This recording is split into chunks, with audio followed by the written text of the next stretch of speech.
Stage 4 మోకాళ్ల అరుగుదలకి నొప్పి లేకుండా కీళ్ల మార్పిడి ఆపరేషన్ చేయబడును. Doctor Ramesh Gajula, endoscopic spine ortho surgeon and pain physician, పెనిషియా spine pain ortho and sleep center, Uppal, Hyderabad. ఏదైతే ప్రతిపక్షం లేని ప్రతిపక్షం వైఎస్ఆర్సీపీ చేస్తున్న ఆరోపణలన్నీ కూడా మరి వాళ్ళకి కంటి మీద కునికి లేకుండా చేస్తూ ఉన్నాం.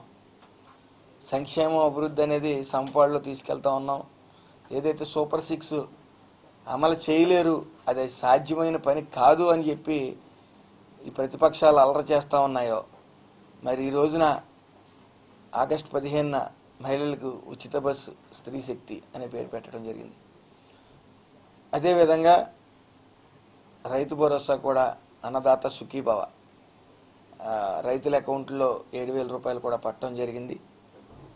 అలాగే ఉచిత సిలిండర్లు కూడా ఇంప్లిమెంట్ అవుతూ ఉంది. అన్నా క్యాంటీన్లు అన్నీ కూడా ఓపెన్ అవ్వడం జరిగినాయి. ఒక్కొక్కటిగా ఈ సూపర్ 6 అన్నీ ఇచ్చుకుంటూ వచ్చాం. అయితే తల్లికి వందనం కూడా ఎంతమంది పిల్లలకు ఉంటే అంతమందికి పిల్లలు కూడా ఇస్తామన్న రోజున మరి వాళ్ళందరూ కూడా ఎగతాళి చేయటం మీరు చూశారు. జగన్ గారు కూడా వెకిల్ చేష్టలు కూడా మీడియా ముందుకు వచ్చి చేయటం మనందరం చూసాం. మరి అవి వెకిల్ చేష్టలుగానే మిగిలిపోయి వాళ్ళందరూ అపహాస్యపాలు అయ్యారు. ఈ రోజున మేము సుపరిపాలనలో తొలి అడిగి వెళ్తుంటే ఎక్కడైనా సరే జనం నీరాజనాలు పడతా ఉన్నారు. వాళ్ళు ఏదైతే జనం మధ్యకి వెళ్తే అలరలు జరిగిపోతాయని పిచ్చ అపోహతో మరి ఎన్నో మాట్లాడుకుని వచ్చారు. మరి ఈ రోజున జగన్ సుపరిపాలన తొలి అడుగులో భాగంగా ఎన్ని కాన్స్టిట్యున్సీ మొత్తం రాష్ట్రంలో ఉన్న అన్ని కాన్స్టిట్యున్సీల్లో కూడా సగౌరవంగా తలెత్తుకుని మేము వెళ్ళగలుగుతా ఉన్నాం. ఈ స్త్రీ శక్తిలో ఏదైతే ఉచిత బస్సు ఉందో సుమారు రాష్ట్రంలో ఉన్న 11,800 బస్సుల్లో 74% బస్సులన్నీ కూడా ఈ ఉచిత బస్సు అయ్యేలాగా ఇంప్లిమెంట్ చేయడం జరిగింది. ఒక్కొక్కటిగా అన్నీ నెరవేర్చుకుంటూ వస్తున్నాం. ఎన్ని కష్టాలున్నా చంద్రబాబు నాయుడు గారు మరి నిరంతరం ఈ రాష్ట్రాన్ని అభివృద్ధి పదంలోనే కాకుండా సంక్షేమ ఫలాలన్నీ అందేలా చూసుకుంటూ మీరు అందరూ గమనించాలి. 4,000 రూపాయల పెన్షన్ కూడా ఈ దేశంలోనే ఎక్కడే ఇవ్వట్లేదు. మొదటి స్థానంలో మనం ఆంధ్ర రాష్ట్రం ఉందని చెప్పి తెలియజేసుకుంటూ, అలాగే 10,000, 15,000, 6,000 ఇవన్నీ కూడా ఏ రాష్ట్రంలో లేనటువంటివి.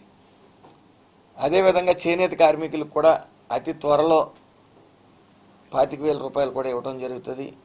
అలాగే ఉచిత కరెంట్ కూడా అనౌన్స్ చేయడం జరిగింది వాళ్ళందరికీ. అంటే ప్రతి ఒక్కరూ కూడా ప్రతి వ్యవస్థ ప్రతి కుల వృత్తులు అన్నీ బాగుండాలని కోరుకునే మనిషి. గతంలో కూడా ఆదరణ అనే పథకంతో కుల వృత్తికి పనిముట్లు కూడా ఇవ్వడం జరిగింది. ఓన్లీ చంద్రబాబు నాయుడు గారు సారథ్యంలో మాత్రమే. మరి ఇలాంటి అభివృద్ధి సంక్షేమం సుమారు 1,200 కోట్లతో కూడా గుంతల రైతు రోడ్లు కూడా చేయడం జరిగింది. అయితే జగన్మోహన్ రెడ్డి విచిత్రంగా ప్రవర్తించడం ప్రజలందరూ కూడా అయోమయం పరిస్థితిలో ఉన్నారు. ఏంటంటే అధికారుల్ని తమ పనులను తాము చేసుకోకుండా మా వాళ్ళని అరెస్ట్ చేస్తే బట్టలు ఉడగొడతాం, మేము వస్తున్నామనే తప్పుడు సంకేతాన్ని వాళ్ళు ఇచ్చుకుంటా ఉన్నారు. ముందుగా వాళ్ళకి ప్రతిపక్షం లేదు అనే మాట మర్చిపోతా ఉన్నారు. ముందు ప్రతిపక్షంలో రావడానికి ట్రై చేయడం మానేసి నెక్స్ట్ టైం ఏదైనా ప్రతిపక్షంలోకి రావడానికి ట్రై చేయాలి తప్ప దొంగలే దొంగ అన్నట్టు నిన్న కూడా కొన్ని కామెంట్స్ చేశారు.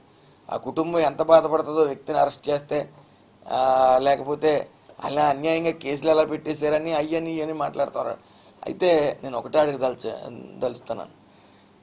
ఏదైతే జగన్మోహన్ రెడ్డి గత 5 ఏళ్ల పాలనలో ఏమైనా మంచి బ్రాండ్లు ఏమన్నా ఆ ప్రభుత్వంలో ఉన్నాయా అంటున్నాను. కమిషన్ల పేరు చెప్పి వాళ్ళందరినీ ఈ ఇండస్ట్రీస్ని ఎలా తరిమేశారు, ఎక్స్పాన్షన్ లేకుండా, లేకపోతే ఇండస్ట్రీస్ 40 ఇండస్ట్రీస్ దాటి ఎలా ఈ రాష్ట్రంలో గెంటేశారో అలాగే బ్రాండ్లందరినీ కూడా గెంటి సొంత బ్రాండ్లని ఆయన రకరకాల బ్రాండ్లు ఎప్పుడు ఇనలేనటువంటి ప్రెసిడెంట్ మెడలని, యంగ్ స్టార్ అని రకరకాల బ్రాండ్లను రిలీజ్ చేసి మరి ప్రజల ఆరోగ్యాలతో ఆడుకున్నారు. ఆ రోజున పసిపిల్లోడిని అడిగినా సరే కల్తీ మందు అమ్ముతున్నారు ఆంధ్ర రాష్ట్రంలో అని చెప్పే రోజులవి. మరి ఈ రోజున కనీసం 99 రూపీస్తో ఈరోజు రిలీజ్ అయిన ఈ మంచి ప్రభుత్వంలో రిలీజ్ అయిన లిక్కర్ పూర్తిగా పర్యవేక్షణలో ఎవరు ఆరోగ్యం పాడవకూడదని చెప్పి 99 రూపాయలకి నాణ్యమైన మందు అందిస్తూ ఉన్నాం. ఆ రోజు కనీసం ప్రతిదీ డిజిటల్ పేమెంట్ పెట్టి ఓన్లీ మనీ ట్రాన్సాక్షన్ అనేది ఈ యొక్క లిక్కర్ పాలసీలో పెట్టడం జరిగింది. తద్వారానే అర్థమవుతూ ఉంది. అవినీతి ఎంత జరిగిందనేది క్లియర్గా అర్థమవుతూ ఉంది. ప్రజలందరికీ తెలుసు వీళ్ళు అవినీతి చేశారని. ఇసుకను బంగారంలో అమ్మారు. రకరకాల విన్యాసాలు చేసి రెడ్ బుక్ పాలన వస్తుంది, రెడ్ బుక్ అనేది మీ పేర్లు నమోదు అవుతున్నాయి అవినీతి చేసిన వాళ్ళు అన్న రోజున మడిచి ఎక్కడో పెట్టుకోమన్నారు. ఈరోజు ఆ రెడ్ బుక్ పేరు చెప్తుంటే వాళ్ళకి నిద్రలు పట్టట్లే. ఒకడు బాత్రూంలో కాలు జారి పడిపోతున్నాడు, వాడికి హార్ట్ అటాక్ వచ్చేస్తుంది. రకరకాల విన్యాసాలు చేశారు. మరి కొడాల నాని, పేరు నాని కానీ పిచ్చి కుక్కల్లో మురిగారు. మరి ఈ రోజున వాళ్ళకి ఎక్కడికి వెళ్ళాలో వాళ్ళకి ప్రతి క్షణం భయపడుతూ బతకవలసిన పరిస్థితి. భయపడుతుంది ఏదో చేస్తామని రెడ్ బుక్ గురించి కాదు, వాళ్ళు చేసిన అవినీతి గురించి. ఈరోజు లక్షలకి ఇంకా చెప్పాలంటే జగన్మోహన్ రెడ్డి ఎక్కడన్నా సరే గతంలో చూస్తే 50,000 కోట్లు అన్నారు, ఆఫ్టర్ ఆల్ 3,500 కోట్లు అని మళ్ళీ ఇప్పుడు అంటున్నారు అని చెప్తా ఉన్నారు. ఇందులో వాళ్ళకి కసిరెడ్డి ఎక్కువ తీసేసుకున్నాడు 3,000 కోట్లు, నా వరకు 300 కోట్లు ఇచ్చారు అని ఆయన అంటుంటే, జగన్మోహన్ రెడ్డి అంటుంటే, ఈ ఎక్సైజ్ మినిస్టర్ మాజీ ఎక్సైజ్ మినిస్టర్ మాత్రం నాకు అసలు ఏమీ తెలియదు, నాకు ఒక 1% వాటా కూడా ఇవ్వలేదని వాటాల కోసం కొట్టుకుని వాళ్ళే అప్రూవర్స్ కింద మారే పరిస్థితికి వాళ్ళు వచ్చారు. ఏదేమన్నప్పటికీ ఈ జగన్మోహన్ రెడ్డి అంటే టీంకి బుద్ధి రాదు. వాళ్ళు ఏ స్టేట్మెంట్లు ఇస్తున్నారో సృహ కోల్పోయిస్తున్నారు. అలాగే పేరు నాని వాళ్ళ మిసెస్ని అరెస్ట్ చేసేశారు ఒక కేసులో అని చెప్పి ఆయన ప్రకటించడం జరిగింది. అదే పేరు నాని చంద్రబాబు నాయుడు గారికి ఆడవాళ్ళ పట్ల అపారమైన గౌరవం, అవినీతి చేసినా సరే మా మిస్సెస్ని చూసి చూడనట్టు వ్యవహారం చేశారని చెప్పి ఆయనే చెప్పాడు. ఈయనకి అవగాహన ఉండలేదు. ఈయనకి ఏది పడితే అది మాట్లాడటం, అధికారులను భయపెట్టడం. ఏదేమన్నప్పటికీ ఆయన చేసిన అక్రమాలు ఒక్కొక్కటిగా బయటకు వస్తున్నాయి. ఆయనే కాదు, ఆయన కనుసైగుల్లో నడిచిన నేతలందరూ కూడా బయటకు వస్తూ ఉన్నారు. వాళ్ళకి పాలన మీద అవగాహన లేదని చెప్పి నేను మంచి చేస్తేనే నాకు ఓటేయండి అని చెప్పి ప్రజల మధ్యకి వెళ్ళాడు. ఆయన చేసిన మంచి ప్రజలకు గమనించారు కాబట్టి 11 సీట్లు ఇచ్చారు.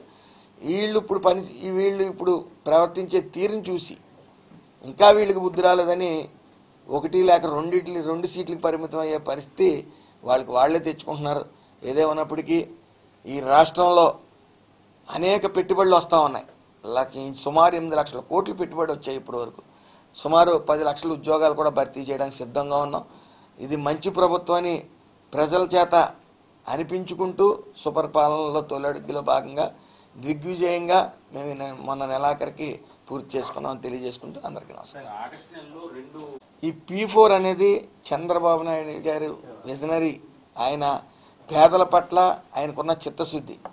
ఎవరైతే సెంటు స్థలం లేక వాళ్ళు రెక్కాడితే డొక్కాడిని బతుకన్నా దిగువ స్థాయిలో ఉన్న వాళ్ళందరినీ గుర్తించి వాళ్ళందరికీ ఇటు అధికారులు, ఇటు ప్రజలు అందరూ కూడా, ఇటు నాయకులు అందరూ కూడా మరి వీళ్ళని జీవితాల్లో గెట్టన్ అయ్యే విధంగా సుమారు 19వ తారీఖున 2,50,000 మంది నుంచి 5 లక్షల మందికి మరి వాళ్ళందరూ కూడా జీవితాల్లో వెలుగు చూడాలనే మంచి ఉద్దేశంతో ఈ P4 కార్యక్రమం పెట్టారు.